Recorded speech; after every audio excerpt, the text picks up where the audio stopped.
Hey everyone, this is me Joshua, and welcome to the Character AI.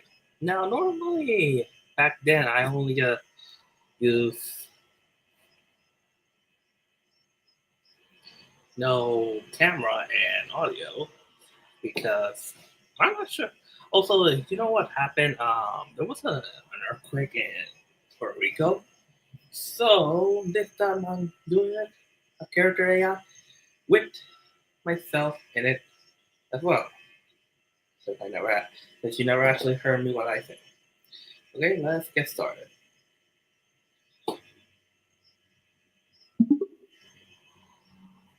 The next day, Emily was preparing breakfast for Joshua Harold Milton.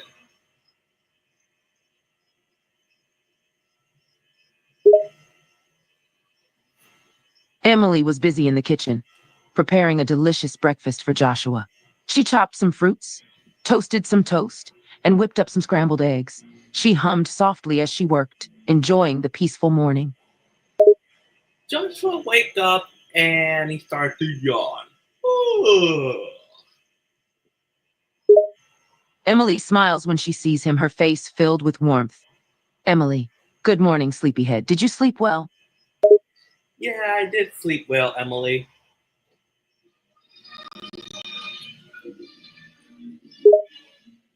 Emily nods, pleased to hear that. Emily, that's great, sweetie.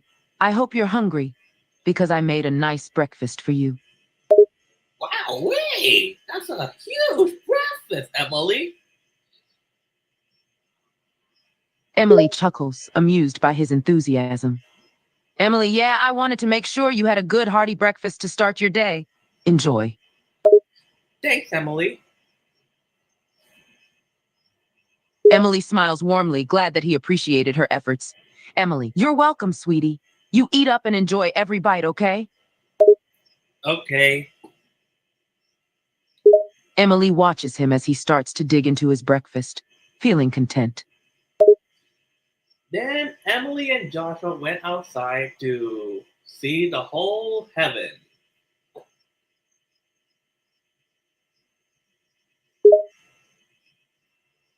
Emily and Joshua step outside into the open skies, taking in the beauty of heaven. The air is fresh and clean, and the sun is shining brightly.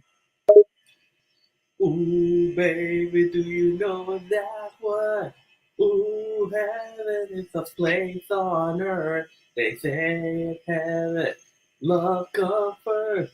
We'll make heaven a place on earth. Ooh, heaven is a place on earth. Emily chuckles at his adorable made-up lyrics, finding his childlike energy delightful. That wasn't made up. That was actually the original Heaven is a Place on Earth made by Belinda. Emily nods, recognizing the famous song Emily. Ah, you're right. That song is indeed by Belinda, but I see you added your own charming twist to the words. Excuse me. Emily looks at him curiously. Emily, yes, sweetie? What is it? Oh no, I just burped. Emily laughs softly, amused by his innocent hiccup. Emily, oh, no worries. Everybody burps sometimes. It's just your belly making some noise. It's natural. Emily, who is that demon guy wearing the mask and that spiky neck and that garment he's wearing? And also why he has a golden wing? Emily notices the demon character that he is referring to Emily. Ah, you're pointing at that demon guy with the math and spiky neck, right? And asking about his garment and golden crown? Yeah. Emily explained that that's actually Adam.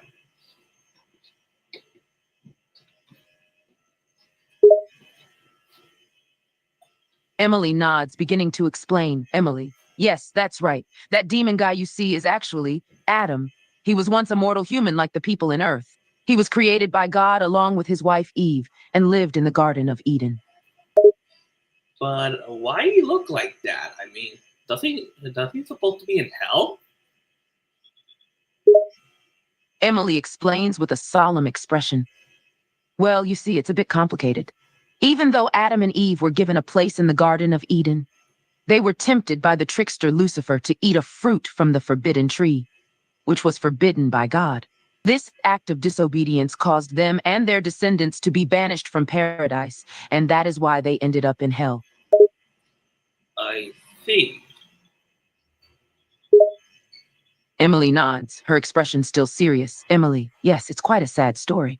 But remember, even though they were banished to hell, God still loves everyone, and his forgiveness is endless. Then Sarah came to check on Emily and Joshua.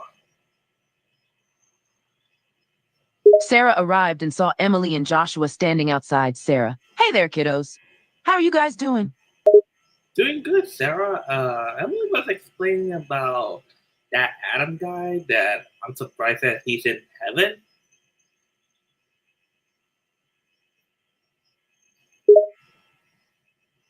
Sarah nods, understanding Joshua's confusion. Ah, you're talking about Adam. Yes, it is quite unexpected that he's here in heaven. But remember, God is merciful and forgiving. Even those who have made mistakes in the past can be forgiven and allowed into heaven. I see.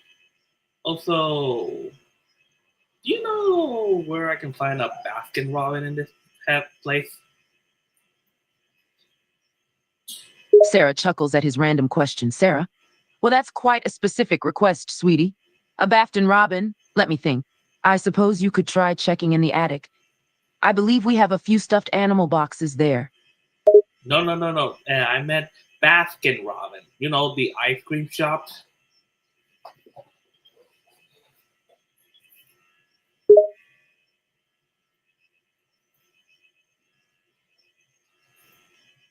Sarah chuckles again at his innocent confusion. Oh, I see. You're looking for a Baskin Robbins, not a Bafton Robin. I thought you meant a toy at first. My apology. Yeah, I'm just craving for some cotton candy ice cream. Sarah smiles, amused by his specific ice cream preference. Sarah, cotton candy ice cream, huh? That's a delicious choice. I think I saw some ice cream in the freezer earlier. We can check it out and see if there's any cotton candy left. Okay.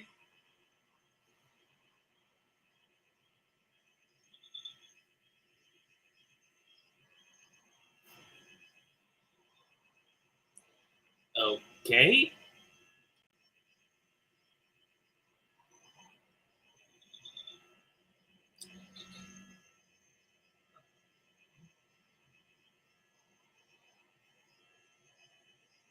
Froze. Let me type this.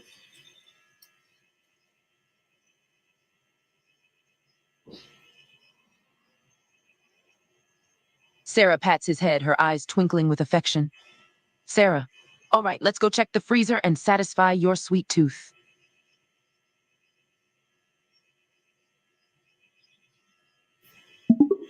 They found it.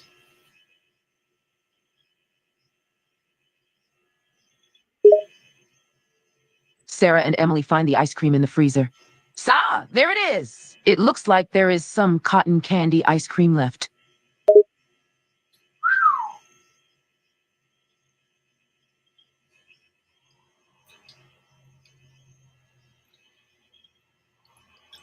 Thank God. Sarah chuckles, amused by his enthusiasm. Sarah, that's right. Don't eat too fast, though. You don't want to get a brain freeze. But Sarah, this is heaven. There's not supposed to be that much pain, you know.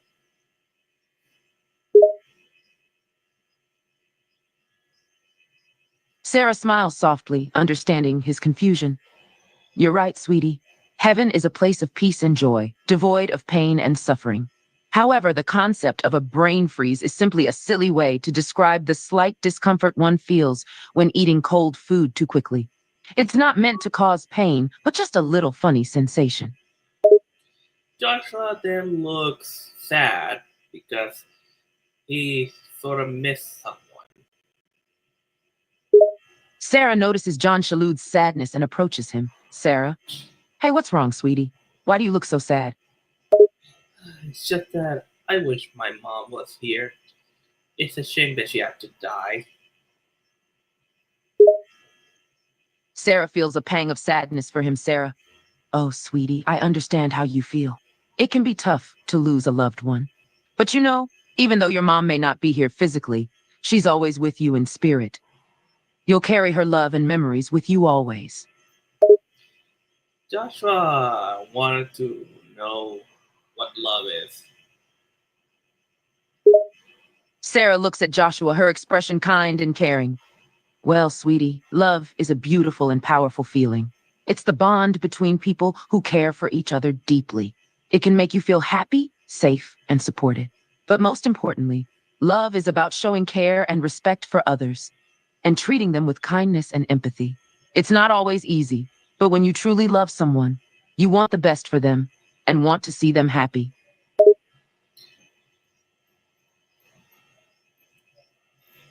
Okay,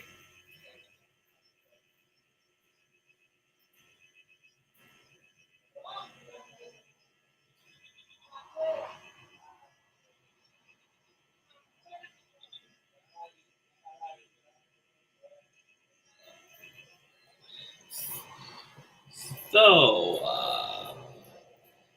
what's news today? Sarah smiles at his innocent curiosity. Sarah, well, there's always something new happening in heaven. There's music playing, games being played, people talking and laughing, and so much more. You never know what you'll see or hear when you turn the corner. Also, Sarah, I always want to ask you a question.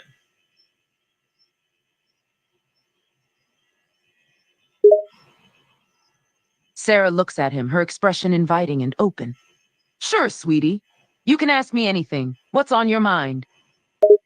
Well, I was wondering, how come you're the high seraphim? Sarah smiles at his question, touched by his curiosity. Sarah, that's a question many people ask.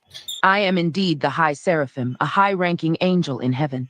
It means that I hold a lot of responsibility and have a big role in taking care of the realm.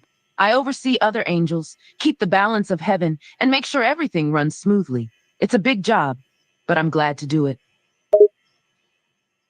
Also, I always wondering, how long did you met my mother before I came to heaven? Sarah ponders for a moment, thinking back to the past. Sarah. Well, I've known your mother for a very, very long time. I remember when she was still a young woman, full of life and hope. She was kind and spirited, and she always had a way of making people smile. It was truly a joy to know her. I see.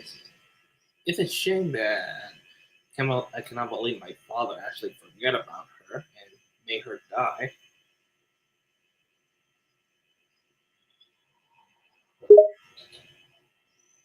Sarah nods, her expression solemn. Sarah, yes, it is truly a shame and quite sad.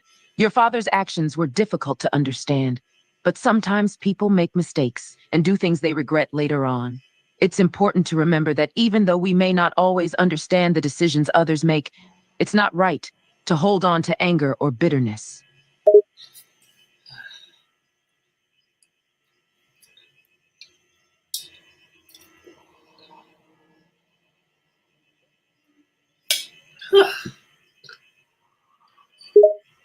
Sarah smiles gently, her expression kind and understanding. Sarah, oh, don't apologize, sweetie.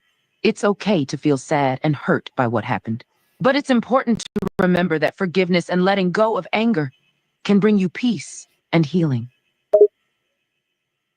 Also, why you and Emily cares about me so much anyway?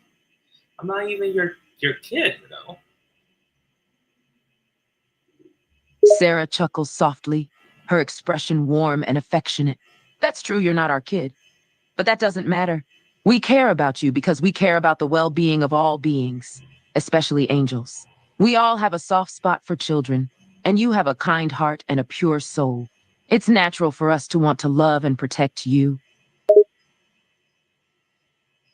I just heard from Emily that the reason you guys taking care of me because I'm the son of Megan.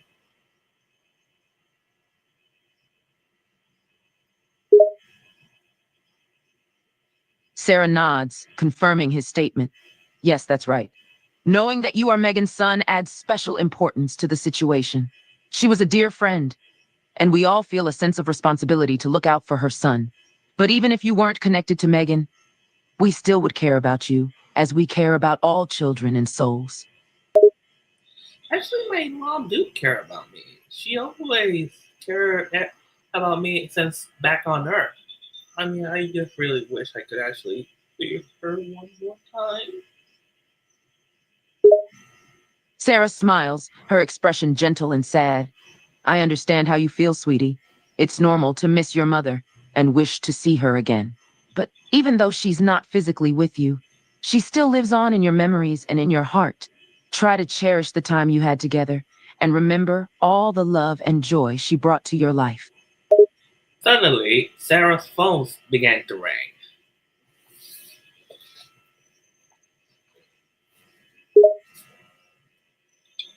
Sarah looks up, surprised by the sudden rain. Sarah, oh, it's raining. I didn't expect this. Let me find a safe place for us to shelter. Raining? Actually, I just heard your phone ring. Sarah realizes her phone is indeed ringing. Sarah, oh, you're right. Excuse me for a moment. I need to attend to this call. Sarah takes her phone and answers the call. Hello, this is Mr. Watashiwa Ototoe. Sarah, you forgot to pay your phone bill again. Sarah chuckles softly, mildly embarrassed. Sarah, oh, Mr. Watashiwa, you caught me again, huh? I'm so sorry about that. I tend to forget these things sometimes. No problem, señorita. Please pay your phone bill next week, okay? Sarah nods, understanding the reminder. Sarah, yes, of course. I'll definitely pay the bill next week. Thank you for reminding me once again, Mr. Watashiwa. Sarah hang up the phone. Sarah nods, appreciating the reminder. Okay, thank you. Have a good day. Goodbye. All of a sudden, Joshua started to speak in Espanol.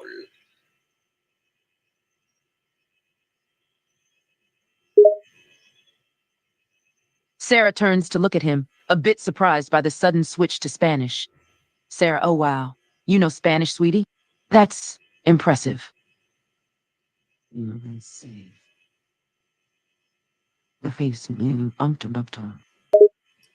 Well, part of my family did actually was born in Puerto Rico. Sarah smiles, impressed by his connection to Puerto Rico. Sarah, that's fascinating. I had no idea you had family ties to Puerto Rico. It explains why you can speak Spanish so well. That's really cool. Yeah, but my mother was actually born in Utah.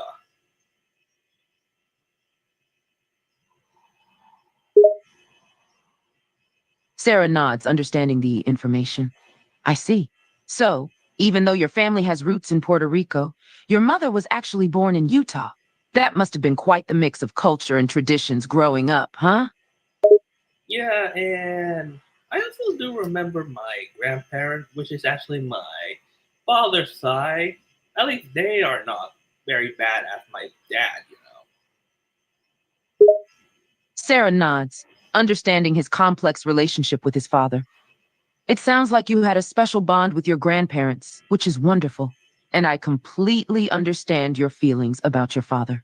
It's not easy dealing with complicated family dynamics. Well, to tell you the truth, Sarah, my dad wasn't always like this. That was actually when my mom got a rare disease. That's where he actually started the abuse. Sarah listens to him, her expression filled with sympathy. Sarah, oh sweetie, that must have been tough for you to go through. No one deserves to be treated badly, especially by someone who's supposed to protect and love you. Yeah, I know. Sarah gently pats his head, her eyes filled with understanding. Sarah, it's all right, sweetie. You didn't deserve any of that. You're a kind, loving, and lovely little boy. Don't ever forget that, okay? Okay.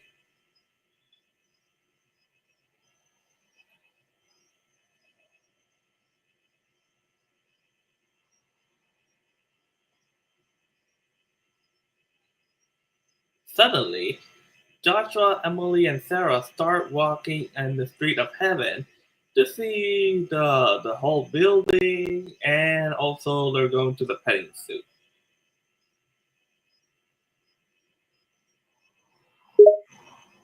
Sarah, Joshua, and Emily walk along the streets of heaven, admiring the beautiful buildings and landscapes around them. As they walk, they notice a sign pointing towards the petting zoo. Sarah smiles at the sight. Sarah, look, it looks like we've reached the petting zoo. I heard there are lots of adorable animals there, eager to be petted. Shall we go check it out? Okay, I would love to pet a kitten.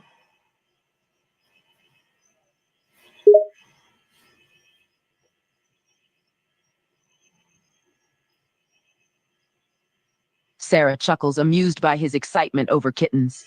Sarah, I knew you'd love that. Well then, let's go find some cute kittens for you to spoil with affection. They pet various types of animals: kittens, bunnies, cabras, and sheep. They arrive at the petting zoo and are greeted by a vast array of adorable animals. There are kittens with their big, innocent eyes, tiny bunnies hopping around, tiny goats ready to be cuddled, and fluffy sheep eagerly waiting for petting. Joshua pet the kitten. Sarah laughs, finding his comment humorous. Sarah, don't worry, I won't. Let's just focus on these cute animals, okay? What? I'm actually petting the kitten. Sarah chuckles again, amused by his innocence. Sarah, of course, sweetie. Enjoy your time with the kittens. Just be gentle with them, okay? Okay. Okay.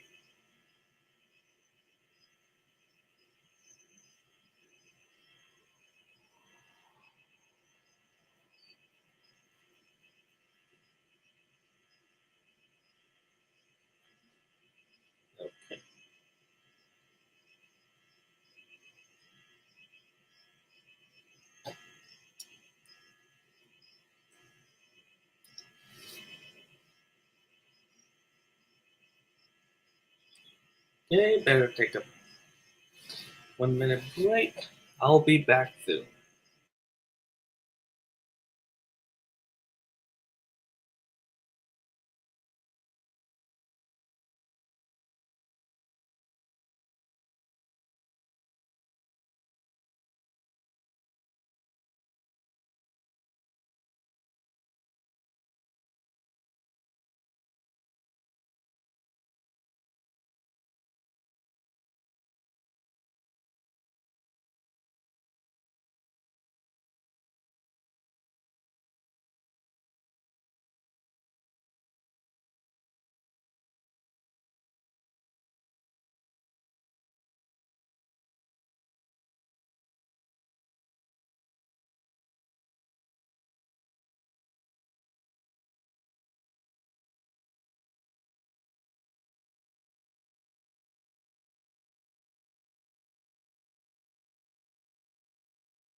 Okay, I'm back. Oh, hey, little Mr. Blutchy Man. Oh, wait, Richard. I forgot Mr. Blutchy Man is dead. Sorry about that. How's it going? Yeah, I am doing the character AI. Well, it's sort of an AU sort of way. So let's continue. And then Joshua, Emily, and Sarah fly up to go to the mall to get something for Joshua's house. The group heads to the mall, floating gracefully through the air. The mall is a vast structure with numerous shops and restaurants, each filled with all sorts of things. Sarah looks around, admiring the view. Hey, can we go there? Joshua pointed at the toy store. Sarah chuckles, finding his enthusiasm cute. Sarah, of course, sweetie. We can definitely go to the toy store. Let's go see what cool toys they have for you. Okay, Sarah.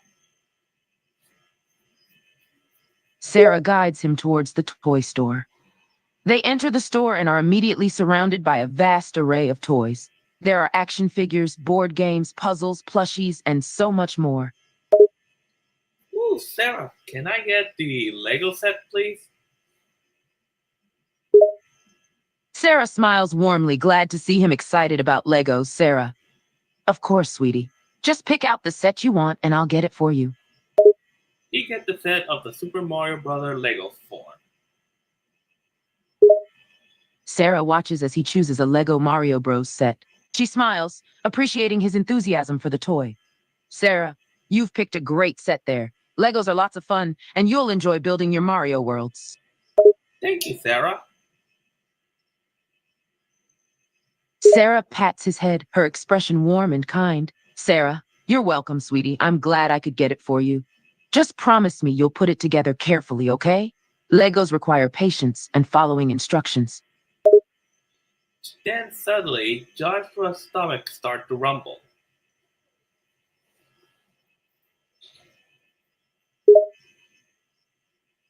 Sarah chuckles softly, noticing his rumbling stomach. Sarah, sounds like someone's tummy is rumbling.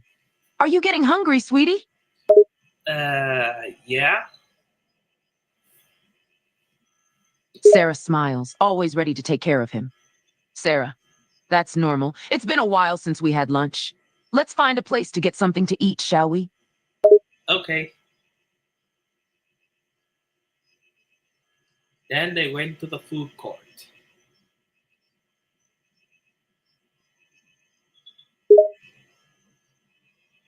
They arrive at the food court, where there are various restaurants and food stands, each offering different cuisines.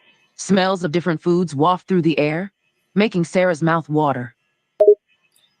Emily goes to Burger King to get some Whopper and some French fry and a sundae with hard chocolate gel. Emily stands in line at Burger King, ordering a Whopper, French fries, and a hot fudge sundae with hard chocolate gel. Then Joshua tells Sarah to go to the pizza store, please. Sarah chuckles, amused by his request. Sarah, sweetie, I can go get pizza for you. Which place do you want it from? The Sabro place. Sarah chuckles again at his specificness. It's all righty, the sub roll it is. I won't be long now. You wait here and behave, okay? Okay, Sarah. Sarah pats his head again, and then heads off to the sub roll. She enters the store and gets into line, waiting her turn. Ah, thank God the mouth is moving. Sarah chuckles, amused by the restaurant's unique gimmick. She steps up to the counter. Hi there. I'd like to order something for takeout, please. Certainly, madam. What type of pizza you would like? Sarah hums as she considers what kind of pizza to get for him. She smiles at the worker. Sarah, I'd like a large cheese pizza, please. Also, could you add extra cheese, please? Certainly, madam. It will take a minute. Olay!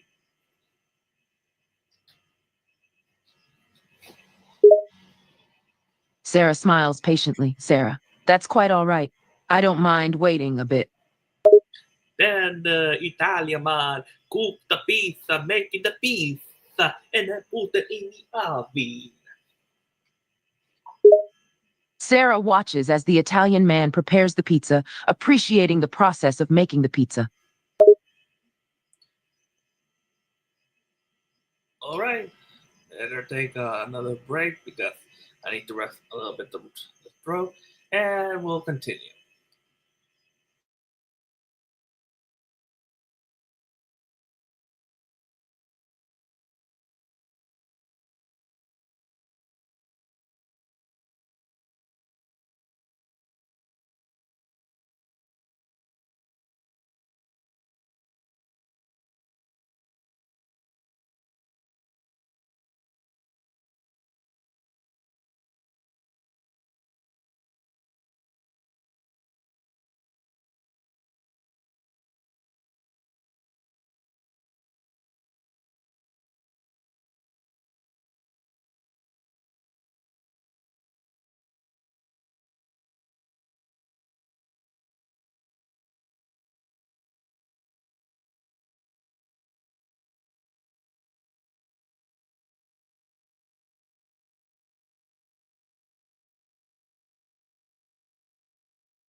Okay, I'm back. Le- Oh, oh wait, thank you, Mr. Bludge. Richard. It's so nice that you actually wrote. Yeah, you see, this would happen a long time ago before I start the stream. You see, there was actually other icon that resembled to Sarah and Emily. And most of the story is kind of like an alternate universe. Half been tell what would happen if Charlie's father got killed by Adam, and also some of the story will be changed and adding character that never actually exists in the show, but it did actually exist in the character AI. So, also, if you were watching this, you can actually uh, do some fan art if you like. Okay, let's do it again.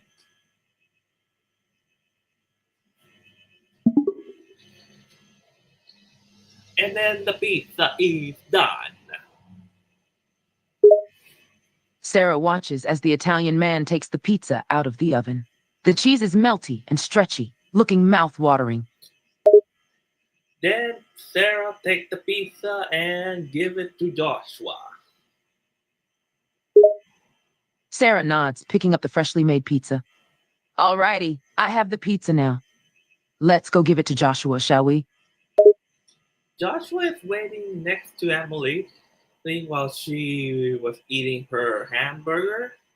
Sarah arrived with the pizza for him and set for her.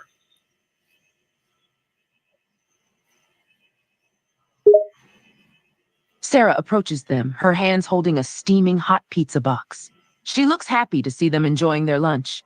Sarah, look who's got a nice hot pizza. All right. Also, do you get the drink? Coca-Cola? Sarah smiles, nodding at his question. Sarah, I got the Coca-Cola too. Can't have pizza without a fizzy drink, right? Yep. Sarah smiles, finding his enthusiasm cute. Sarah, well, here you go. One pizza and one Coca-Cola. Sarah hands over the pizza box and soda to him. And then they ate the food.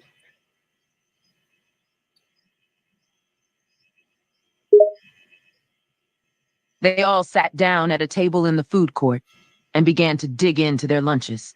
The pizza's cheesy goodness and the fizz of the soda were a perfect match, making for a satisfying meal. Next day, Sarah is in her office thinking about her best friend, Megan Candy Princess.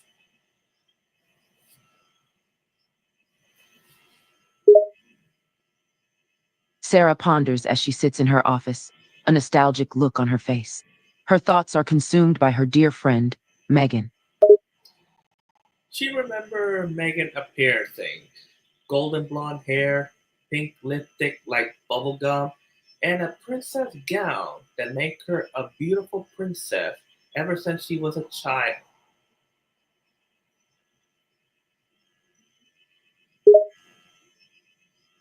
Sarah smiles softly at the memory, recalling Megan's unique and pretty appearance. Her hair as golden as gold, her lips as pink as bubblegum, and her princess gown that makes her look regal and elegant.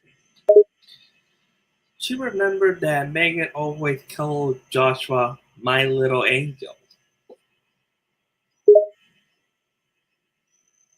Sarah's expression grows serious as her thoughts move to a difficult memory. She recalls how Megan was forced to cause harm to the innocent little boy, Joshua, despite her gentle nature. Whoa, whoa, whoa, whoa, whoa, whoa, whoa. What the? Oh, I see.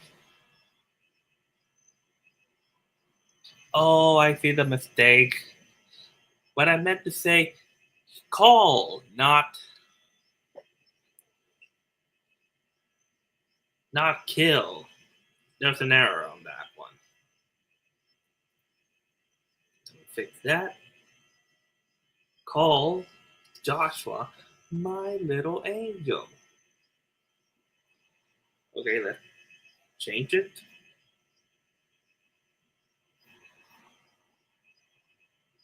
Sarah's smile widens, remembering how Megan affectionately addressed Joshua as my little angel. The tenderness in her voice was always evident. Okay, we fixed that problem. I mean, I mean, I said call, not kill. Call, like calling someone.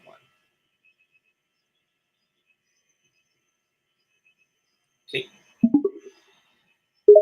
Sarah nods in agreement, wholeheartedly believing that everything was perfect. Sarah remembered that Megan cried after she realized that her son got abandoned by her ex-husband Daryl.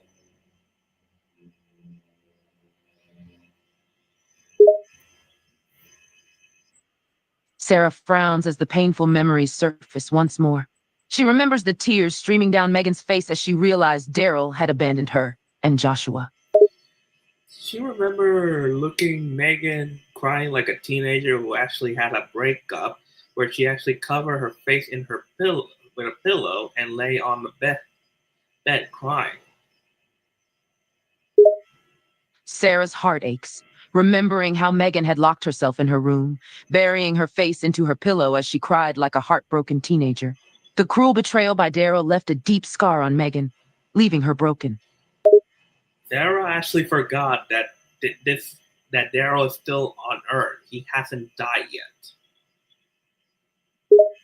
Sarah is suddenly reminded of Daryl's continued existence on Earth. She feels a pang of anger, knowing that he is still alive and unpunished for his cruel deeds.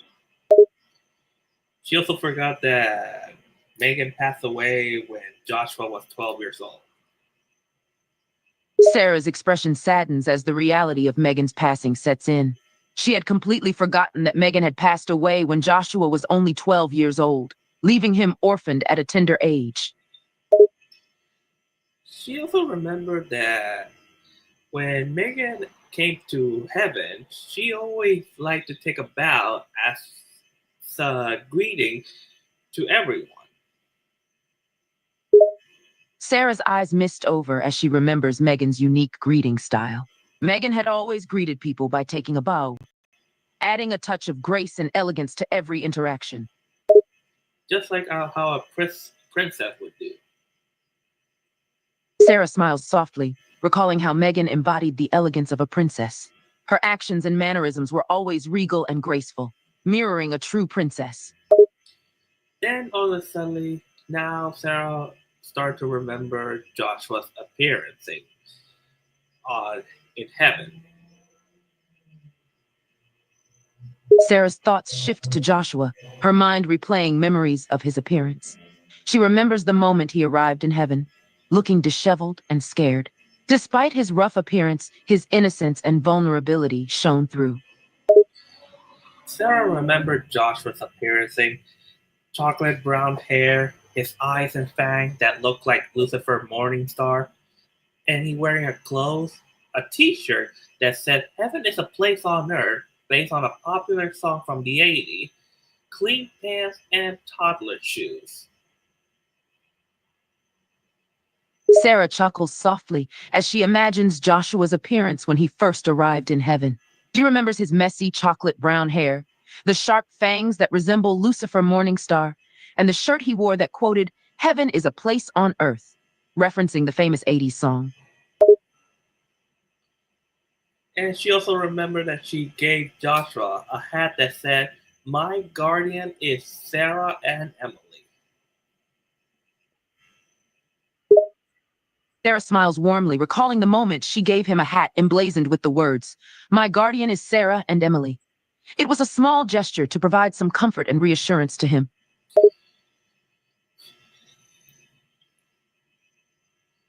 Sarah realized that Joshua and Megan always loved each other, even though Megan died at heaven. Joshua still had pain of sadness not seeing his mother in heaven.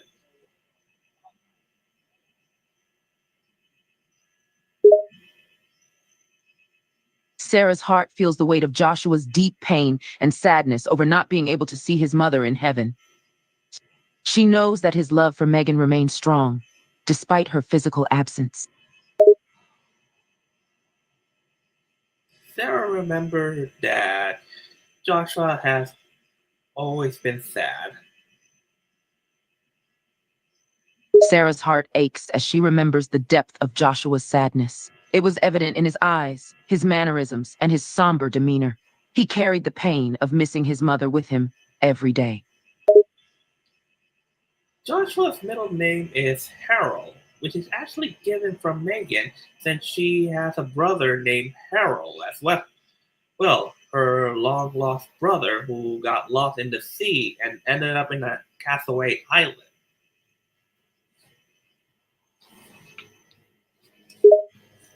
Sarah nods, understanding where Joshua's middle name came from.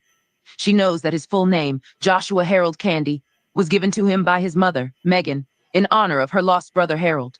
Sarah also knows that Harold, Megan's brother, had unfortunately ended up stranded on a castaway island. Sarah forgot that Joshua's last name is actually Milton. Sarah nods in acknowledgement, understanding the significance of Joshua's last name, Ashley Milton. She knows it holds meaning and importance, but the reason behind it remains undisclosed.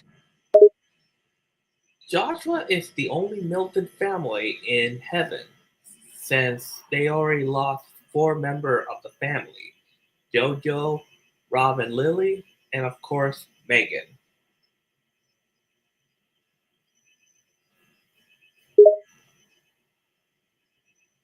Sarah nods, aware that Joshua is the sole remaining member of the Milton family in heaven.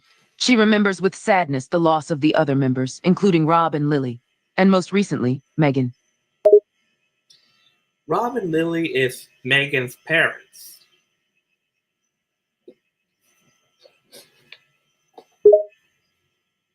Sarah nods in understanding, remembering that Rob and Lily were indeed Megan's parents.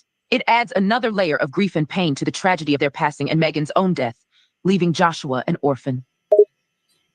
Sarah always wondering, where does the soul who died in heaven and hell go to anyway? Sarah had often pondered the profound question of what happens to souls following death in heaven and hell. It was a mystery that intrigued her, leaving room for both curiosity and speculation.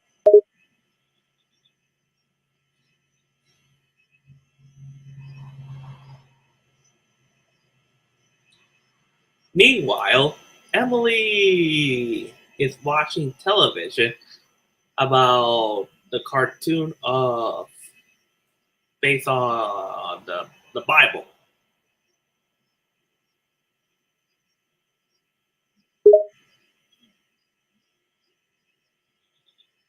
Emily is engrossed in a television show, watching a cartoon that is based on the Bible. The show likely features biblical themes, stories, and characters adapted into an entertaining animation format.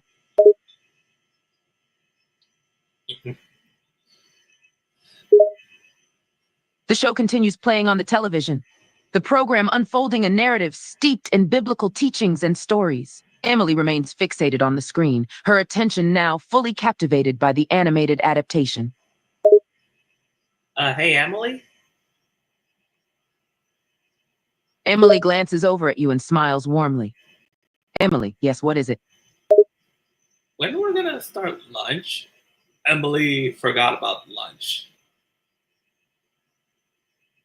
Emily pauses for a moment, suddenly realizing that they hadn't eaten lunch yet. She playfully slaps her forehead in a comical gesture. Emily, oops, my mistake. You're right. I totally forgot about lunch. Let's head out and grab something to eat then, shall we? Okay.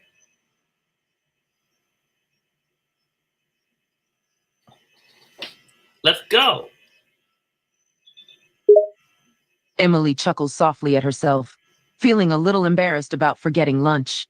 She nods in agreement and begins to stand up from her seat. Emily, all right, let's go find some lunch then. Any specific cravings you have in mind? McDonald's! Emily looks at you with a puzzled expression. Emily, but oh no, what's wrong? No, I said McDonald. You know, Mickey D. Emily laughs heartily, amused by your specific request. Emily, oh, I see. You've got a craving for McDonald's, huh? Mickey D's it is then. Emily and Joshua went to McDonald's, and Emily ordered a Big Mac, while she also ordered a Happy Meal for Joshua Harold Milton. They arrive at McDonald's, the familiar golden arches standing brightly. Emily places an order for herself, opting for a Big Mac, while she also orders a Happy Meal for Joshua. Okay, time to end this stream today. Yes, I know it's but it's almost like way past the bedtime, so we have to end it like this. So thanks for watching, and I hope you doing well and happy 4th of July. Bye.